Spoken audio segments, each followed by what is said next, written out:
This video will introduce the logical model and also in part the physical model. So the scope of these models is to go from the conceptual model that we've created previously, which describes the reality, towards a model which describes a database that can be implemented and used. So first I will introduce the logical model and also in part a bit of the physical model. And then we will go through an exercise showing how to transform the conceptual model into a model that can actually be used as basis for a database and implemented in a database. Actually, we will also implement the database. Okay, first a look at the logical model. So the logical model, just like the conceptual model, defines what to store but not how.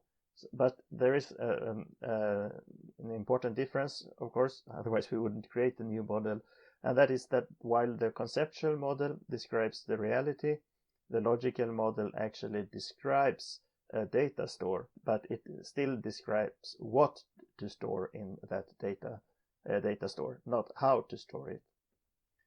So the logical model is adapted to the type of data storage that is being used, and in this case that is a relational database, but it is not adapted to a particular database management system like Postgres or MySQL. It is still general and can be implemented in any type of relational database. Also, the logical model does not handle physical storage. It does not handle physical things like things that are related to performance optimizations like indexes or security related issues or such things. It is a logical model of a database, we could say. So typical steps taken when going from conceptual to logical model are these. This is not everything that's done, but I'm saying this to define the difference between conceptual and logical model. Okay, one thing is to define which tables to use. In the conceptual model, we were modeling entities, things that exist in the reality, but here we will model tables in a database. And a word of caution here, in relational diagrams, ER diagrams, we often say it is often called relation instead of table. That's the word of the relational model, and in the database it's called a table. And the thing that is called a relation, that is an association between two tables, is called a relationship, which can be a bit confusing. And even more confusing, the two different words for each thing are often used a bit without caution. Sometimes people use the column to the left and sometimes the column to the right. I will try to stick to this column to the right, but I cannot promise never to slip into the column on the left. So we can say that the column to the right is what actually exists in a database, while the column to the left is the relational model. Okay, right, so enough about that. So to decide, in the logical model, we decide which, maybe in the logical model we should call them relations. Okay, never mind, I will say tables. Decide which tables to use, because now we are modeling a database, not the reality. And also to verify that the model is normalized. The logical model as opposed to the conceptual model should be normalized. Also, we should verify that everything the customer has intends to use the database for can actually be performed. For example, the purpose of the visit database that we modeled in our conceptual model exercise was to show which visits were made by which patient to which doctor, for what reason, and at which healthcare establishment. So our database database for that requirement should be able to show this. So we have to verify that everything that the customer wants can be done with the database. Also, the logical model can specify attribute types. but only if it facilitates understanding the data. It's not required to specify attribute types in the logical model, and in particular we should not use DBMS specific database types, like things that are specific for just the Postgres or just MySQL or just some other database type. Okay, so that's basically the most important things of the logical model. It is a model of a database, but it is not enough concrete to be able to make it possible to implement in a database. We still haven't decided on implementation details in the logical model. Right. So then we leave the logical model for a short moment and look at the physical model. So the physical model, as opposed to conceptual and logical models, tells how the data is stored. So now we finally arrive at the actual database, how to store the data, exactly how should the database be designed and implemented. And now, of course, we have to, now that we're actually implementing the database, about to implement the database, we have to adapt it to the specific DBMS, Postgres, for example, that is being used. And also we have to specify all storage details. Now we should really specify the database in complete detail. We have to list all column types, all keys, indexes, and views, and so on. Otherwise we won't be able to implement the database, of course. And also now we must take care of security, which is not part of the logical model. Right, so that's the physical model, an actual model that can be implemented in a database that can be used, that will be the database that will be used. But here in this course we will take a simplified approach, which is very common in the first database course. That is to not create both a logical and a physical model, but substitute them with just one model. And this one model is perhaps often called, at least sometimes called, logical model, and one says that we don't look at the physical model. But that's not really true, because a logical model cannot be implemented in a database, and here we must create something. Since the scope is to actually create a database, we must create a model that can be implemented in a database. So I would rather say that the thing we are creating is a logical model, mainly a logical model. We don't look at implementation details like security or indexes or views or so on.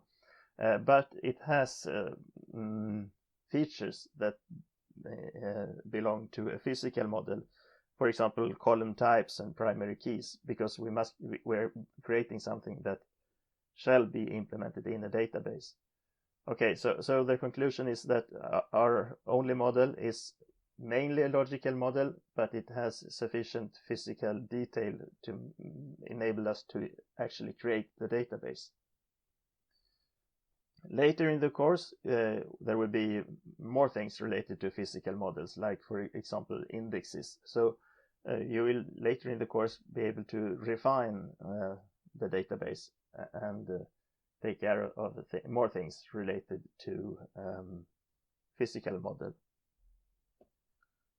Okay, so now I will explain how to create our Log-Phys, or rather our logical model with features from the physical model, we can say. And here follows some steps to go from the conceptual model to the model we are creating. But I will not cover them here, but instead, I will not go through them all theoretically, but instead just introduce them step by step, and then we'll actually do each step as we go along.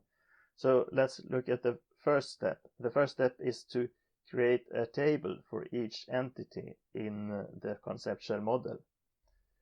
So the conceptual model is the one we created in the conceptual model lecture, this one. Now we should create our logical and slightly physical model. And okay, so I'm again using ASTA, But I've also created the same model in Lucidchart, and so you'll find both the ASTA model we are creating here and the Lucidchart model, the same model in Lucidchart, will be on the course web. Right, but now I've created an ASTA project, and I've created an ER diagram called VisitDB. We are modeling the visit database where patients visits doctors. So pause the video and do the first step to create a table for here in this model in ASTA. Create a table for each entity in this model here. Okay, now try to do that. Okay, that was perhaps not the hardest part of this procedure. I have created the tables here. So just simply each entity was transformed into one table. So we have the same tables as entities. Okay, that was perhaps not very hard. Still, we have not had to start thinking about which tables will actually exist in the database. This is just our first attempt at table candidates, we could say. Okay, but let's move on to the next step, which is to create a column for each attribute with at most one value. That is, attributes that have cardinality 0 to 1 or 1 to 1. So that is also not maybe not extremely difficult. We can see, for example, that in the description, sorry, what did I say? In the visit purpose table, there is one attribute called description. So we should create that attribute in the model. So visit purpose. By the way, the naming convention. So note the naming convention to use only lowercase letters and have an underscore between each word. So follow that naming convention. Right, so now it was time for the first column in visit purpose, which was called description, like this. And we still do not care about uniqueness or primary keys or not null or column types or anything like that. So we just create them, just write the names of each column now. But remember to only add the names for columns with cardinality 0, 1 or 1, 1. Okay, so now again pause the video and add all those columns. Okay, that was perhaps also not very hard. I have created one column here for each attribute in the conceptual model. The only thing that was a bit special here is that there were two attributes with higher cardinality. A person can have any number of both phone and email. So we shouldn't create columns for attributes with higher cardinality than 0, 1 or 1, 1. So there's no email or phone in the person table. Right, so that was that step, and we move on to step number 3. So that is to create a new table for each column with a higher cardinality. Well, I already said there were two such columns, phone and email. So let's right away create tables for those. Let's just call them phone and email. Phone and email. There. Okay, so that was the third step. And then the fourth step is a bit more tricky, to specify the type for each column. Okay, before we start to specify type for the columns, there are a few things we have to discuss. First, it would be a good idea to not just specify a type, but a domain.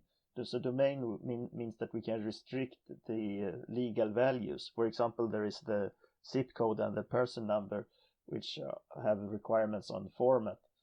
and we could do that by creating domains. But that is outside this lecture, so we won't be creating any domains, but restrict ourselves to the basic types for now. Okay, but there are a few things we need to discuss related to types as well.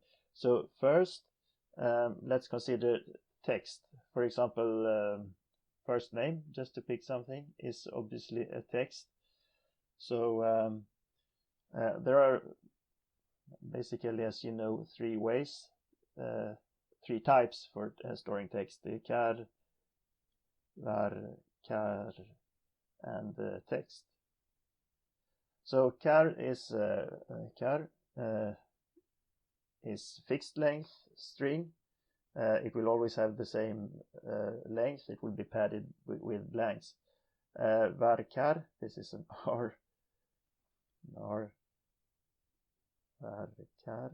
So var-char are variable length strings. They will just contain the number of characters that are actually inserted, and we can specify a maximum number of characters. Var-char 50, for example, means that the database will check that not more than 50 characters are inserted. But if we insert 10 characters, the string will only be 10 characters long, whereas char always have the specified length. So char 50 means the string will always have the length, the 50 characters. And the text is like var-char without any limits. So a string that only contains, that it is as long as the text that is inserted, but there's no limit on the amount of characters that can be inserted. Okay, so which one to choose of these for strings, like for example the first name?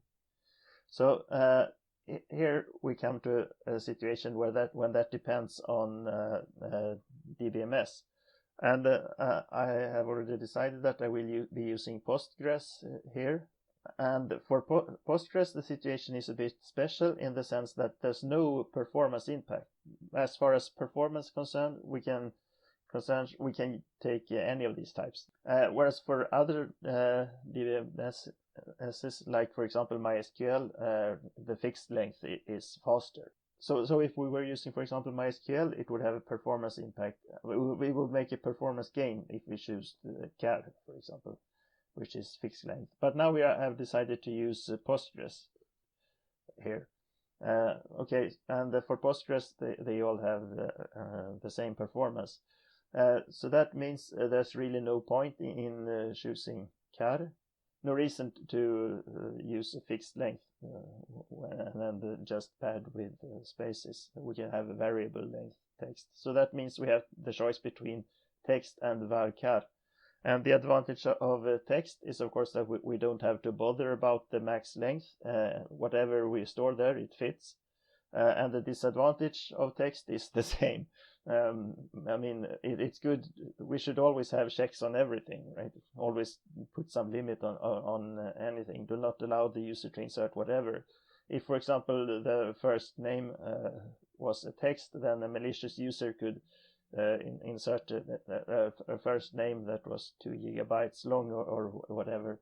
An argument against that, arguing still in the favor of text, would be that first, such checks, not to avoid unlimited length of a first name, for example, could be done in the application where the user enters their first name.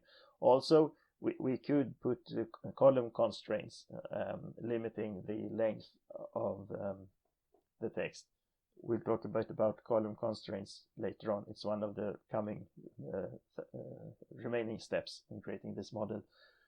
Okay, so we can restrict the text both in the application, we can restrict the string length both in the application and in the database, also if we use text. There are some subtle differences when it comes to indexing such things, which speaks in the favor of var-char. On the other hand, it's if we specify a limit that is too low in varchar, it can be quite hard to change that limit in a running database. Okay, so most things point towards text, one could say, even though there are advantages of using varchar. And I will actually choose varchar here, even though a lot talks in favor of text. And the reason for choosing varchar is that, as I said previously, which common practice and common sense maybe, that you should put some limit on everything. Should not allow a 2 GB first name. And I think that should not be deferred to the application. Such checks should be made in the application, but they should also be made in the database itself. The database should not rely on the application programmer. And since we will not introduce a lot of column constraints, for example, we will not talk about column constraints concerning string length here, then we use varchar instead. But we can choose reasonably high numbers, so we don't run the risk of having to increase the number later. Okay, so therefore, not text, but the choice is varchar, and try to keep high numbers, high max length, that is. So that was the first issue to discuss. Another issue we have to discuss is what to do with things that seem like numbers. For example, person number, and oh, now I realize we have not added columns in phone and email. So phone should have one column called phone, of course, and email should have a column called email. We can add those later. Let's make just a note here, so we remember email and phone. Okay, so what about, for example, phone and the person number? It might seem like a good idea to store those as numbers, using, for example, the integer, the 4-byte integer, or big int, 8-byte integer. But that is generally a bad idea. We should not use numeric times for things that are really not really numeric. So the person number, for example, is an identifier rather than a number. And it happens to be an identifier which can only contain digits, but it's still more an identifier of a person than a number. You generally don't add person numbers or things like that. And it's, as I was saying previously, it's a bad idea to use numbers for things that are not truly numbers. For the person number, for example, what would happen if it started with a 0, like a person that's born 1909, for example? How to keep the initial 0 in a number. Okay, against this you can argue we always put decade. There's no 09 year, it's always 1909. But then we are just digging ourselves deeper into assumptions regarding formats and format constraints. There's no point in doing such considerations at all, but instead it's simpler to just keep identifiers as strings. So we will be using varchar also for person and phone, even though they all only contain digits. Right, and finally there's one more thing, the time column in the visit table should of course be some kind of timestamp. But do we need dates or not? Do we need time zone or what? Okay, we don't know. That would have to be discussed with the customer. For now, let's just decide to use the type timestamp, which is date and time zone. Okay, if you wish to use something else, that's of course fine. We don't know the customer's requirements. Right, so now let's start to add column types. And remember, we decided to use varchar for text, and we decided not to use integer types for person number and phone. and we have decided to use timestamp. At least I have. If you decide something else, that's fine. Timestamp for the time. And we should also add the email and phone columns. Remember to add those as well in those tables. Of course, if you wish to choose something else than varchar, another text type, fine. I will be choosing varchar and try to keep the max length reasonably high. Right. But before starting to add column types, we must know how to actually do it. So let's take description here as an example. So you can see that it's down here that the column type is specified. But you can also see up here that it doesn't show, right? There's no column type written here. Okay, but that can be fixed, and we can fix that by going to Tools and the System Properties and check ER diagram here. And then we have to specify properties here, what is visible. So in this case it's type and length, but now that anyway we are starting to define actual physical database things, let's just check all of them at once, and also check this one here, apply to the current project, and we click OK, and as can be seen, nothing changes. And that is because Asta does not change entities that are already in the diagram, only new entities that are added. But it's not as bad as it sounds, because if we, for example, delete this one here, not using Control D to delete it completely from Asta, but just delete button to delete it from the diagram, and then re-add it, so it's down here, and if we add it again, now as you can see, the column type is specified here. Right, so then we do that. Okay, so pause the video and specify column types.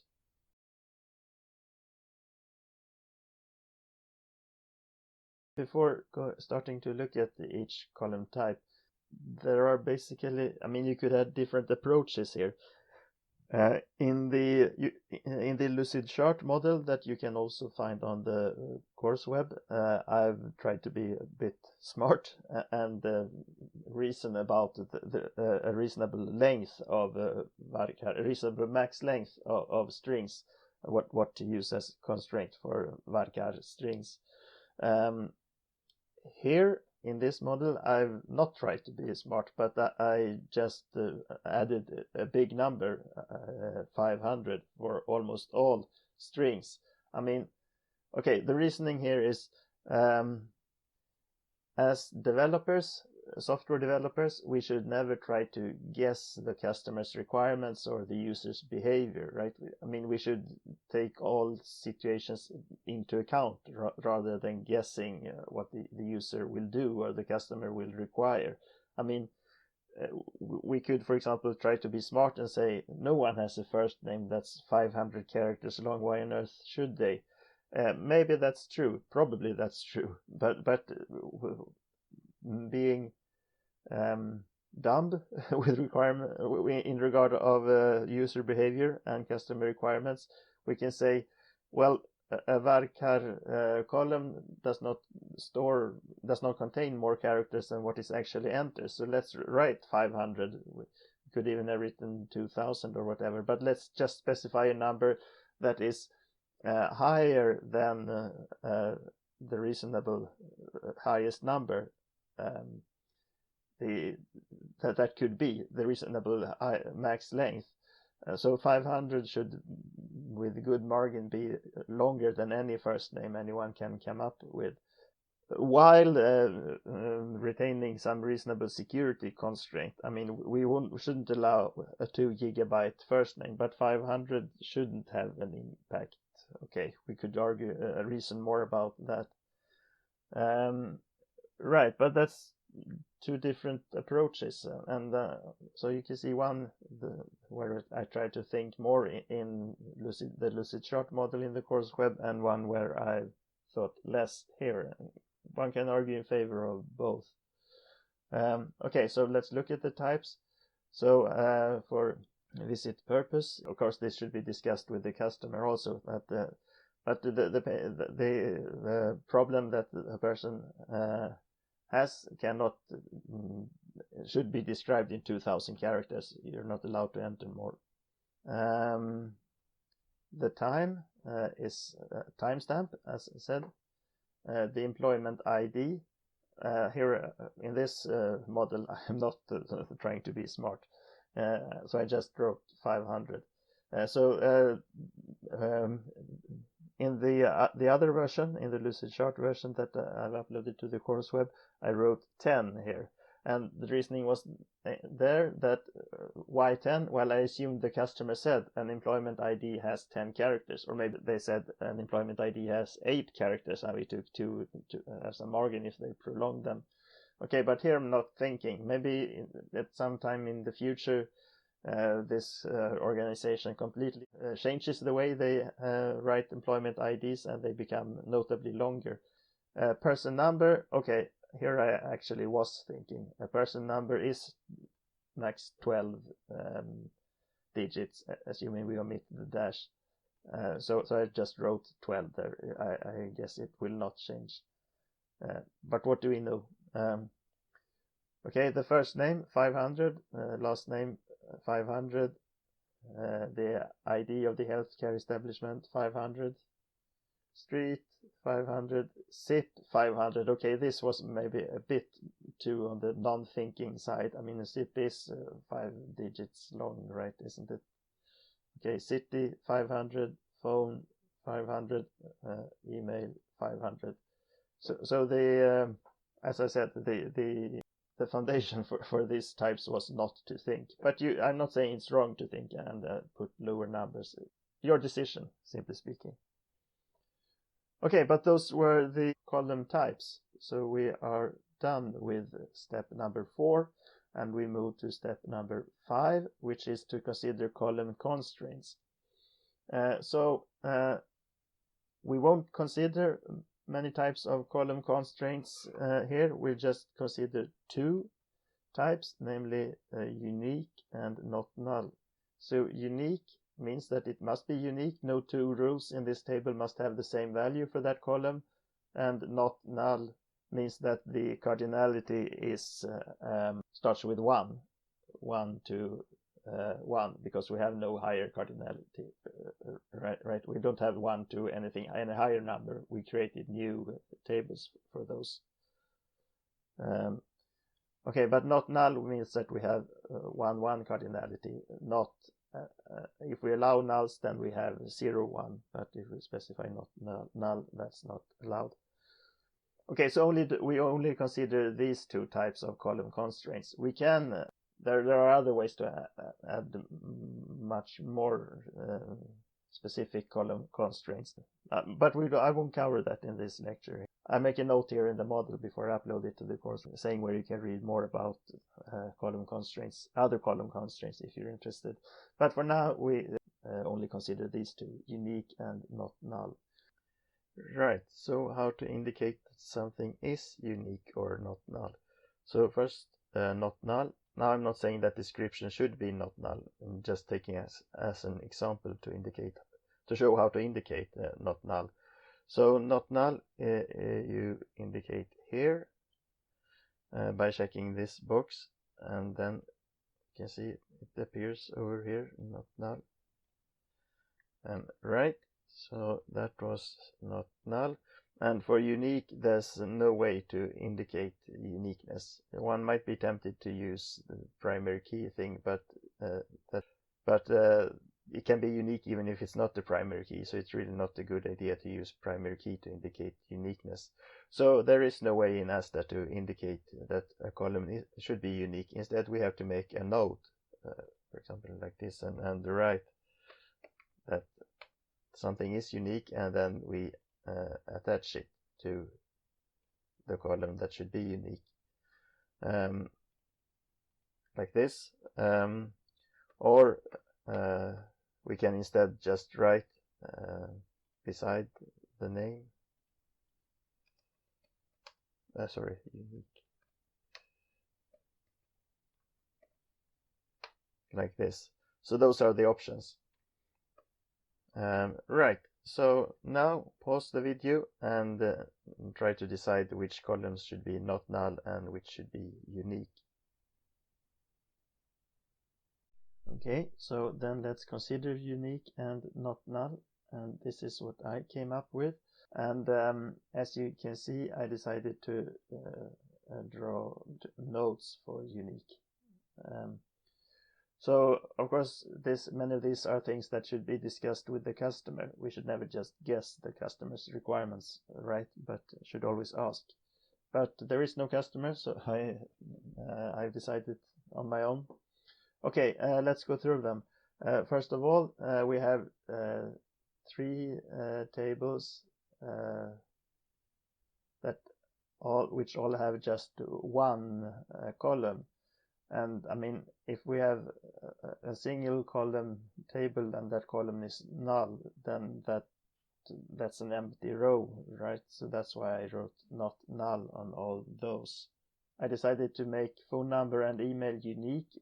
No point really in having the same phone number twice, and the same for email. So those should be unique. If 2 persons have the same phone number or the same email, we just add references, relations to both those persons. But then what about the visit purpose? That I did not put unique there. So no unique here at the description of the visit. So my thinking is that here this is free text. Someone working at the healthcare establishment, or maybe the patient themselves, write the description of why the visit takes place, and it's free text, so we just store it. I mean, if 2 persons write headache, they both see there are 2 different visits with the reason headache. 2 persons, or the same person at 2 occasions, had a headache, and we don't like go through the table to see if there already exists a headache line. It's free text, so there might be duplicates. Okay, we can argue that it's not normalized if we have 2 rows with the same text. Maybe. I'm no fan of extreme normalization. I think we should not be afraid of this situation. I mean, following that line of reasoning, we could argue, what if there are 2 persons who both have the name Leif? Then we should we create a new table then with the first name, just the first name, and have Leif there? No, that's not meaningful. We should not go to that length of normalization. Okay, so that was visit purpose. Both the doctor's employment ID and the healthcare establishment ID are not null. I mean, we don't. If we hire a doctor, that doctor is immediately assigned an employment ID, and each doctor should have their own unique ID. And the same for healthcare establishment. If we build a new healthcare establishment, we immediately assign it an ID, and that ID should be unique. Also, the person number should be unique. There are no 2 persons with the same person number, but why not null here for person number? Okay, here I try to reason as if I had been the customer ordering this system, and I was thinking that if someone arrives emergently and is dying, of course that person gets help even if we don't know their person number. So it might be the case that we are treating a person even though we don't know their person number, and that's why it's not null there. But that of course should be discussed with the customer. And I was thinking trying to think like the customer also when I decided that we can have visits without time. Okay, I don't know why, but just assuming that it should not be the case. I was thinking that we refused a visit because we don't know when it took place. Okay, those are things that should be discussed with the customer. Right, so then this is my suggestion. If you came up with something else, that might very well also be fine. Right, so that was all about column constraints, at least as far as unique and not null goes. And as I said, I'll add a note here before I upload it to the course web, where I put the link to some place where you can read more about column constraints.